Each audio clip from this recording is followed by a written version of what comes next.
Assalamualaikum warahmatullahi wabarakatuh. Perkenalkan, nama saya Nur Intan Setiawati, NIM 2019-12165, kelas 6D mata kuliah Metodologi Penelitian. Di sini saya akan menjelaskan mengenai proposal saya yang berjudul Pengaruh Intellectual Capital Disclosure, Profitabilitas, dan Good Corporate Governance terhadap nilai perusahaan pada perusahaan manufaktur yang terdaftar di Bursa Efek Indonesia atau BEI periode tahun 2017 sampai 2022. Yang pertama yaitu pendahuluan. Dalam pendahuluan berisi latar belakang, ruang lingkup, perumusan masalah, tujuan penelitian, serta kegunaan penelitian. Latar belakang. Fenomena dalam penelitian ini yaitu adanya keadaan perusahaan yang khususnya di bidang manufaktur beberapa tahun ini mengalami kondisi yang kurang baik.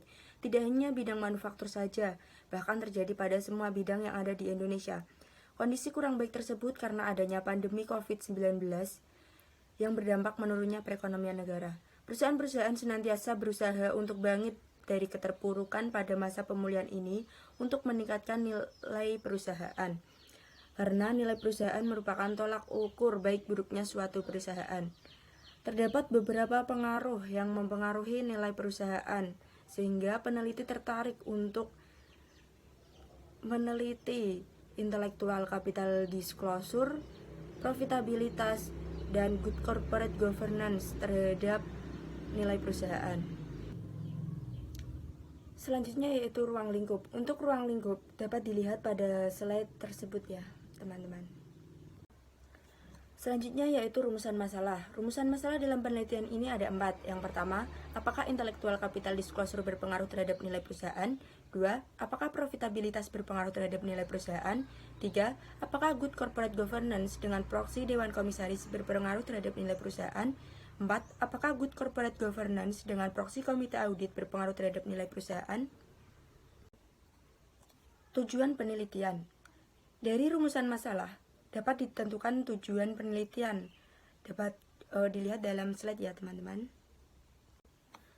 Selanjutnya yaitu kegunaan penelitian. Dalam penelitian ini terdapat 4 kegunaan penelitian. Yang pertama bagi civitas akademik, yang kedua bagi perusahaan, yang ketiga bagi investor, serta yang keempat bagi peneliti selanjutnya. Selanjutnya yaitu tinjauan pustaka. Dalam tinjauan pustaka terdapat landasan teori, penelitian terdahulu, kerangka penelitian, serta hipotesis. Landasan teori. Dalam penelitian ini menggunakan teori agensi yang dikemukakan oleh Jensen dan Maskelyne karena sudah menyangkut variabel-variabel. Variabel-variabelnya salah satu yaitu nilai perusahaan ialah harga yang pantas dibayar oleh investor apabila perusahaan dijual. Intellectual capital disclosure yaitu salah satu bentuk aset tidak berwujud suatu perusahaan yang memiliki arti penting bagi perusahaan. Profitabilitas merupakan alat ukur yang digunakan untuk mengetahui laba dan keuntungan setiap perusahaan. Good corporate governance atau tata kelola perusahaan merupakan proses dalam mengelola suatu perusahaan. Dibedakan menjadi 2 yaitu Dewan Komisaris dan juga Komite Audit. Penelitian terdahulu. Dalam penelitian ini telah banyak dilakukan oleh beberapa penelitian terdahulu dan menghasilkan hasil yang berbeda-beda sehingga peneliti tertarik untuk meneliti kembali tentang nilai perusahaan. Kerangka penelitian dapat dilihat pada slide berikut ya, teman-teman. Hipotesis. Dalam penelitian ini terdapat 4 hipotesis, yaitu H1, H2, H3, dan serta H4. Dapat dilihat pada slide-nya ya. Yang terakhir yaitu metode penelitian. Metode penelitian terdiri dari rancangan penelitian, definisi operasional dan pengukuran variabel, jenis dan sumber data, populasi dan sampel, pengumpulan data, pengolahan data, serta analisis data. Untuk rancangan penelitian merupakan gambaran umum keseluruhan tentang penelitian. Definisi operasional dan pengukuran variabel merupakan definisi serta rumus-rumus yang digunakan variabel-variabel. Jenis dan sumber data. Jenis data yang digunakan yaitu jenis data kuantitatif, sedangkan sumber data berasal dari data primer yang berasal dari laporan keuangan. Populasi dan sampel. Populasi yang digunakan yaitu semua perusahaan manufaktur yang terdaftar di Bursa Efek Indonesia. Sedangkan sampel menggunakan purposive sampel, artinya menggunakan kriteria tertentu yang telah ditentukan oleh peneliti.